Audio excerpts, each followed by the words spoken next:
నేను మనం 16 తారీఖున వచ్చి 2 నెలలు అయింది. ఇక్కడ శాస్త్రి గారు చెప్పినట్లు అన్ని వస్తువులు చాలా బాగున్నాయి. ఇంట్లో కన్నా సుఖంగా ఉంది.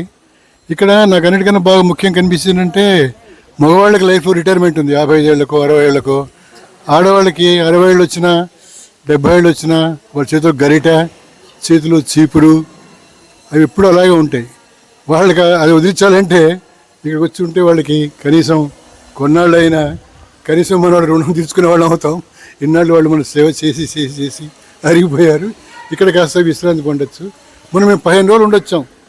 15 రోజులు మా ఇంటికి వచ్చినాక ఇక్కడికి వస్తే వాళ్ళు పుట్టింటికి వచ్చినట్టు అనిపించింది సార్. సొంత ఇంటి నుంచి ఇక్కడ కనిపిస్తే అంటే మగవాళ్ళు అనకూడదు కానీ పుట్టింటికి వచ్చినంత ఆనందంగా ఉంది. ఇంకేముంది, అంత బాగానే ఉంది. Everything is fine.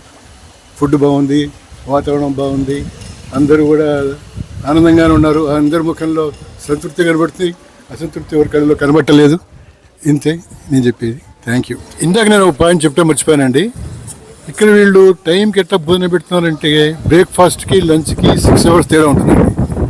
తర్వాత లంచ్కి డిన్నర్కి మళ్ళీ more than 7 hours గ్యాప్. అది మన ఇంట్లో ఉంటే మేము విశ్వ ప్రయత్నం చేసాము, ఎన్నో ప్రతిక్రియలు చేసుకున్నాం, ఒక్కరోజు కూడా సాధ్యపడలేదు. ఇక్కడ రోజు తినటం వల్ల వారి సిస్టమ్ కూడా బాగుపడింది.